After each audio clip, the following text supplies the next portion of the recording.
Jesus, querido. Na realidade, o Senhor já voltou, né? O teu amado Evangelho redivivo já retornou, mais claro, mais vivo, mais pujante do que nunca, nos trazendo clareza, entendimento, conforto, nos trazendo direcionamento, forças. Obrigado, Senhor, por mais um dia. Obrigado, Jesus, pela grandeza da tua alma que reverbera por esses universos, na comunidade desses espíritos puros. Obrigado, Mestre querido, por ser a ponte entre nós e o Pai Celeste. Que em mais um domingo possamos refletir nas tuas mensagens, nas suas alertivas para os nossos corações. Que nossas almas, Senhor, um pouquinho mais despertas e conscientes, possam sair daqui do nosso amado Evangelho mais felizes e dispostas a semear essa luz e essa felicidade por onde quer que passemos. Se conosco, junto a esses amigos espirituais maravilhosos que nos auxiliam, compreendendo nossas falhas, nossas limitações, hoje e sempre. Que assim seja.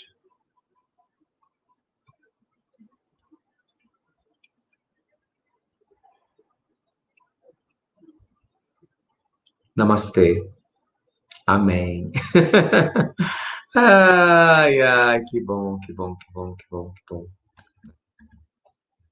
Hoje nós vamos estudar mais uma vez esse livro que eu amo, né? Adoro ele, vocês já sabem, né? Eu sempre falo dele aqui para vocês. Aliás, tem livros que moram no meu coração. Esse é um deles. E para o Evangelho no Lar nem se fala ele, eu falo que é o livro perfeito, né? Jesus no Lar, psicografia, ó, de Chico Xavier pelo Espírito Neio Lúcio, ó. Jesus no Lar. Olha que capa linda, né, que a FEB fez. Essa edição da FEB, a Federação Espírita Brasileira, que edita esse livro. Maravilhosa, né? Linda essa capa. Para quem não conhece, são 50 histórias que Jesus contou, né, para os discípulos na casa de Pedro, no Evangelho no Lar, que acontecia em Cafarnaum e que a Bíblia não conta. Então você imagina só quantas histórias maravilhosas, né, que a gente tem para refletir. Esse livro é lindo. E hoje, meus amigos, nós vamos ler a história número 29. Ela se chama A Parábola Relembrada. Viu? Depois da parábola do bom samaritano à noite, na casa de Simão, eu só vou tirar o comentário aqui, daqui a pouco eu volto. Ó. Depois da parábola do bom samaritano à noite, na casa de Simão, Tadeu, sinceramente interessado no assunto, rogou ao mestre que o Jesus fosse mais explícito no ensinamento, com espontaneidade habitual. O mestre falou. Então, olha só, eles estavam juntos estudando a parábola do bom samaritano. Lembra o bom samaritano? Só contextualizando, né? Samaria era uma das 12 tribos judaicas, eles sofriam muito preconceito nas demais tribos. Por quê? Porque as tribos judaicas tinham o hábito de honrar a Deus no templo de Jerusalém, pela cultura deles. E os samaritanos não. Os samaritanos não viam essa necessidade de ir até um templo de pedra. Então, os samaritanos faziam as suas honrarias a Deus no meio da natureza. Por incrível que pareça, esse detalhe fazia com que os samaritanos sofressem um preconceito horroroso, né, dos seus próprios co-irmãos judeus. Por isso que Jesus se utiliza da figura do samaritano em alguns momentos do Evangelho, mostrando que o preconceito era sem sentido nenhum. Por exemplo, na parábola do bom samaritano, que é a referência, né, dessa parábola aqui, Jesus ele conta, né, de um homem que ia, né, de Jerusalém lá para Jericó, e aí ele encontra, né, uma pessoa moribunda no meio da estrada, que tinha sido assaltada, espancada, e antes dela encontrar, do samaritano passar, só relembrando, né, que isso Jesus tinha contado essa parábola, e aí Tadeu e os outros discípulos estavam refletindo sobre essa parábola. Então Jesus fala que um publicano passou por ali, né, o fariseu passou por ali, os doutores da lei, mas ninguém ajudou o homem. Quem que foi ajudar? O samaritano. Então o samaritano vai, leva ele para uma estalagem, paga, né, o dono lá da hospedagem para cuidar dele com carinho, depois volta para saber como é que ele estava. Aí no final Jesus pergunta: quem foi o próximo, né, com relação a esse homem? Todo mundo ficou calado, né? O povo preconceituoso, aliás, para variar, Que tristeza, né? Que vergonha. A gente devia ter vergonha, tanto preconceito. Jesus do céu, como se a gente tivesse condição moral de julgar quem quer que fosse. Fala sério, né? Ô, falta de bom senso. Desde aquela época. Mudou muita coisa não, viu? Mudou muita coisa não.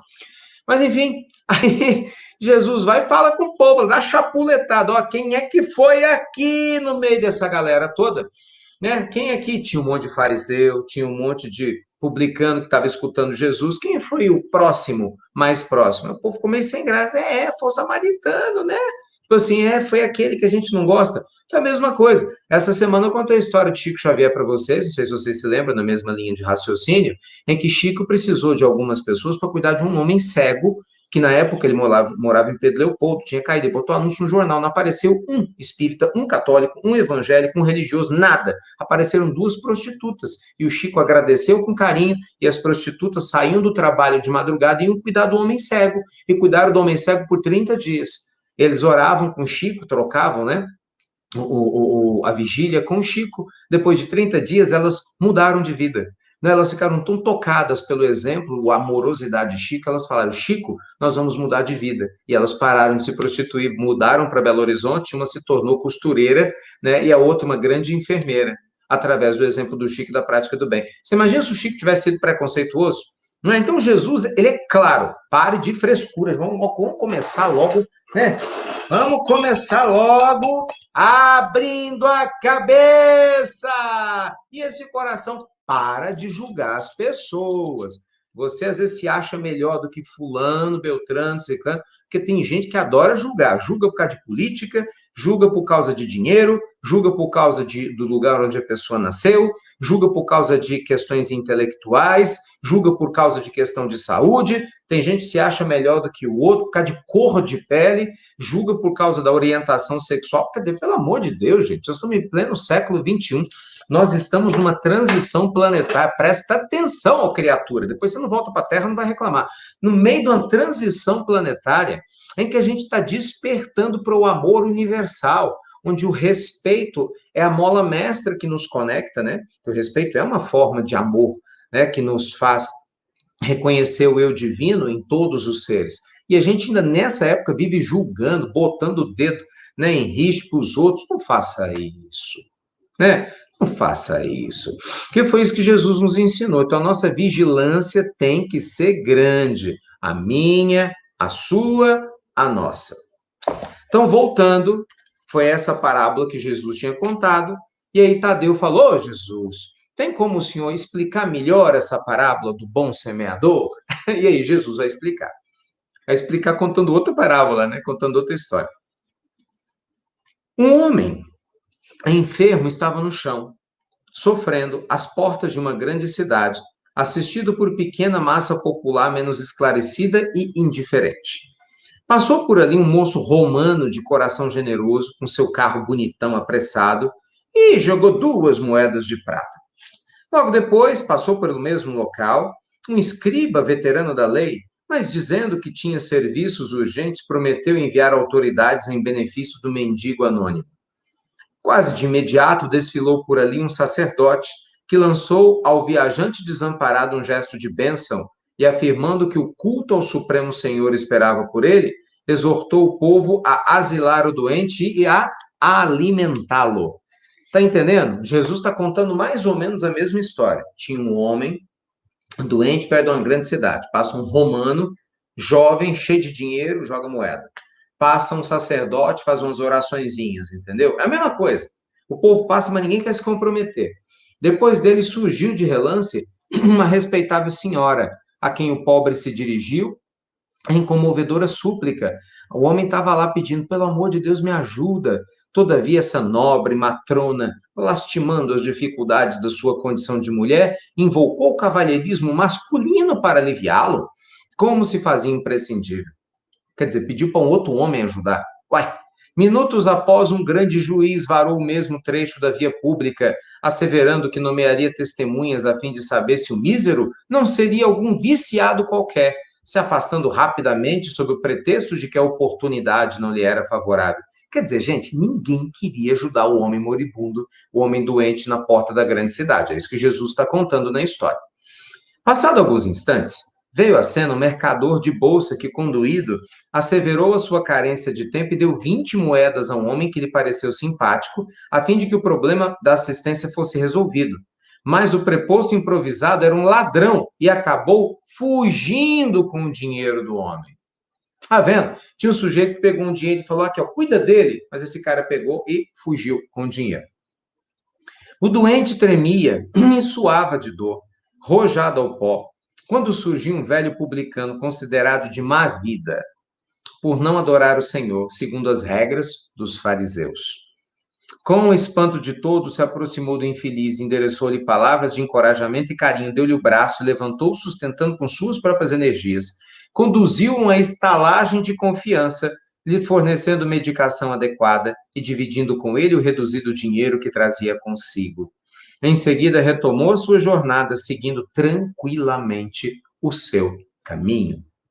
Depois de interromper-se ligeiramente, o mestre perguntou ao discípulo: em tua opinião, Tadeu, quem exerceu a verdadeira caridade? Ah, Senhor, sem dúvida alguma, claro que foi o publicano, quando além de dar o dinheiro e a palavra, também deu seu sentimento, seu tempo, seu braço, seu estímulo fraterno, usando para isso as próprias forças. E Jesus, complacente, olhou no olhinho do aprendiz e falou: então, meu filho, vai e faze tu o mesmo. A caridade por substitutos, indiscutivelmente, é honrosa e louvável, mas o bem que praticamos em sentido direto, dando de nós mesmos, é sempre o maior e o mais seguro de todos. Ai, ai! Ai, ai! Tá vendo, gente? Olha só que ensino de Jesus para nós. Vê se não é um chacoalhão? Para mim, isso é um chacoalhão. Isso é um chacoalhão. O que Jesus está falando para a gente? Você vê uma pessoa precisando de ajuda, de conselho, de auxílio, e você fala, vou rezar para a pessoa, larga para lá. Ah, fulano não está bem, larga para lá, né? Ah, Beltrano não está legal, deixa para lá. Ou então, nossa, não, joga umas moedinhas, faz não sei o quê, não se compromete. O que Jesus está dizendo aqui, ele usou um exemplo contextualizado à época dele, né? Que havia muito transeunte, pessoas nas ruas. É lógico que isso ainda se aplica hoje. Mas a essência, do ensinamento do Cristo, que vale para qualquer época, qual que é? A caridade verdadeira é aquela que nós nos comprometemos com ela. Não é não só intelectualmente ou, sei lá, materialmente, mas com a alma. Sabe? Existe uma diferença. Vou te dar um exemplo. Aliás, eu acho isso até engraçado, né? Às vezes você encontra uma pessoa que te procura para pedir ajuda. Ô, fulano, você me dá uma ajuda, fulano, né? Aí a pessoa fala assim: ó, claro, mas o Beltrano, né? Mas o Beltrano, ele vai te ajudar também, né? Aí fala assim: ei, ô Mariazinha, sabe a Joana? Ô, Mariazinha, Joana, aqui, ajuda a Joana tá precisando. Pum, e sai do circuito. Oi. Uma coisa é, vou pedir ajuda para Mariazinha, que a Mariazinha vai me ajudar a ajudar melhor a Joana. Percebe? Isso é uma coisa, é outra história. Aqui, equipe trabalhando em função de alguém que se ama, que se quer bem. É uma coisa. Outra coisa que Jesus falou, que é o segundo exemplo que eu estou dando aqui, né? É você pular fora. Você tira o corpo fora e perde a oportunidade de fazer a diferença na vida. Então, gente, isso é muito importante, né? Tem uma outra história que eu já contei aqui, e até em um outro contexto, Jesus acontece essa história também, né? Em Jesus no Lar, uma história muito bonita, de dois viajantes que estavam passando por uma região e estava fazendo muito frio. E eles encontram uma criança que tinha se perdido, e a criança estava quase morrendo. Um dos viajantes era mais sensível, então ele vai falar: meu Deus, uma criança, temos que levá-la. Como estava muito frio, os dois estavam com fome, com sede. Tinha um egoísta que fala: pô, você está louco? A gente está aqui se arrastando há tanto tempo, sem forças. Você ainda vai pegar essa criança, você vai acabar morrendo, você não vai dar conta de pegar essa criança, é muito pesado para arrastar. Deixa, paciência, vamos embora, vamos embora. E o outro: está louco, eu vou deixar uma criança aqui. Ah, você faz o que você quiser, eu vou me embora. Aí o primeiro foi embora. e o segundo pegou a criança, botou nas costas, vai se arrastando, gente, se arrastando, numa dificuldade danada. Mas aí consegue chegar na cidade, vai para a estalagem, coloca a criança lá, né? Pede para dar uma sopa quente para a criança, manda chamar um médico, enfim. Aí depois, esse viajante que levou a criança pergunta para o estalajadeiro, né? Pergunta lá, assim, olha, vem cá, meu amigo está hospedado em qual quarto? Eu falei, não tem amigo teu aqui não, é? Como tem sim, ele tá vestido assim, assim, a tal. Inclusive, ele veio primeiro do que eu, né? Que tinha saído correndo, não queria se meter com a criança. Chegou primeiro, eu falei, não chegou ninguém aqui, não. Chegou. Não tem como não, não tem nada aqui nessa cidadezinha. Chegou, não. Resumo da história: no dia seguinte, saem todo mundo à busca do amigo e encontram ele desencarnado. Morreu de frio na beira da cidade. Por que que o primeiro não desencarnou? O primeiro não desencarnou porque, ao pegar a criança, o calor do corpo da criança aqueceu ele. E ele, consequentemente, salvou a vida da criança. Percebe? Ao se doar, mesmo com dificuldade, ele recebeu o recurso que ele precisava. Um outro, egoísta, como era, simplesmente, né, só pensou em si mesmo, acabou desencarnando dessa maneira. Então, gente, mais ou menos assim. Às vezes a vida vai te enviar, vai me enviar algumas pessoas, situações difíceis, que a gente fica, ai meu Deus, que encheção de paciência, outras coisas assim, meu Deus do céu, ai, eu tenho mais o que fazer. Rapaz, não faça isso não, porque a gente aprende tanto, né? No vínculo que a gente vai criando com algumas pessoas, a gente vai aprendendo. E eu vou lhe dizer mais, muitas vezes a resposta das suas orações pode vir exatamente através dessa pessoa que você acha, abre aspas, que está te enchendo a paciência, porque está precisando de ajuda e você queria fazer outras coisas, mas através dela é que você pode estar crescendo espiritualmente, que você pode estar recebendo um apoio espiritual enorme, inclusive para poder auxiliá-la. Então, quer dizer assim, o bem que a gente leva a um outro, passando por nós, é bem para nós mesmos. Não é, meus amigos? Não dá para a gente esquecer dessa realidade, gente. Então, ó, fica ligado. Fica ligado. Porque essa correria, né? Nessa impessoalidade que muitas vezes a gente fica, a gente acaba que, ó, acordou cedo, hein, olha lá. Um dos meninos passando aqui atrás, acordaram cedo, chegando de madrugada hoje. Pois é, o voo atrasou ontem, Jesus do céu, nós ficamos o quê? 7, 3, 10, uns 14 horas no aeroporto. É, chegou de madrugada. Eu olhei, estou fazendo evangelho, de vez em quando passamos por trás, assim. Passou o Rafael aqui, com aquele olhar de quem está acordando ainda. Mas enfim, então a gente tem que tomar cuidado, gente, com a impessoalidade. Esse excesso de impessoalidade não é comigo. Isso é problema do outro. Será que é? Vou contar outra história. Tem muita história sobre isso. História dos bichinhos. Essa história é boa para você contar para as crianças. Diz que tinha uma fazenda, né? E aí nessa fazenda, um ratinho muito preocupado, né, em ser capturado, tinham botado uma ratoeira, coisa e tal, sai correndo e fala assim com a galinha, assim, galinha, estou precisando de você, galinha, para você me ajudar, porque botaram uma ratoeira lá dentro e eu sou um viciado em queijo e eu sei que eu não vou resistir. E aí a galinha falou assim, isso não é comigo, isso é problema seu, não é problema meu. É o ratinho preocupado, conta a história, né? Foi lá e falou com outros animais, né? Falou com a vaquinha, me ajuda, vaquinha, porque eu preciso me livrar dessa história toda. Meu, a vaquinha, isso não é comigo, isso não é problema meu. E aí como ele foi buscando ajuda, né? Com vários bichos, os bichos nenhum queria ajudar o rato, porque falavam assim, isso não é comigo, isso não é comigo. Resumo da história, quando é de noite, simplesmente eles ouvem um barulho. A ratoeira batendo.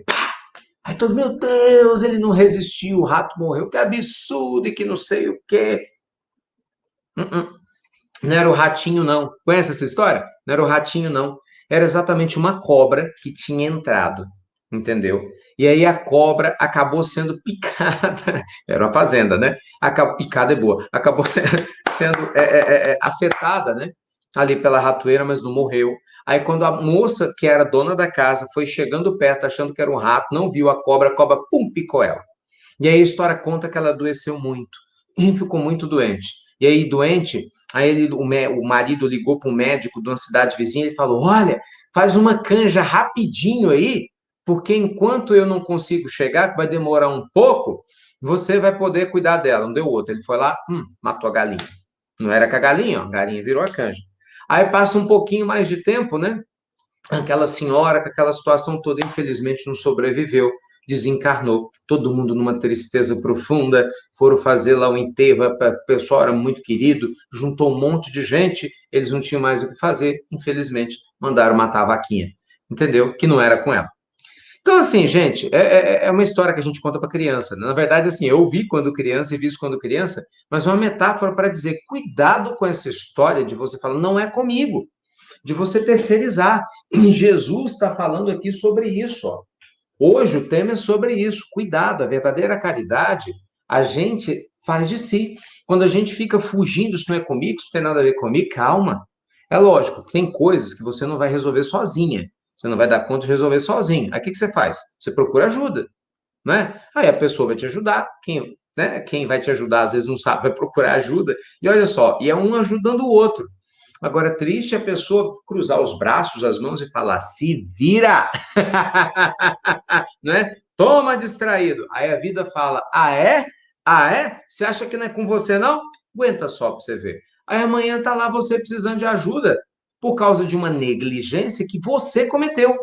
E o danado, gente, é que nós somos assim, né? Como a nossa memória é ruim, ou a gente às vezes quer que ela seja, a gente tem memória seletiva. A gente só se lembra do que os outros fazem para nós.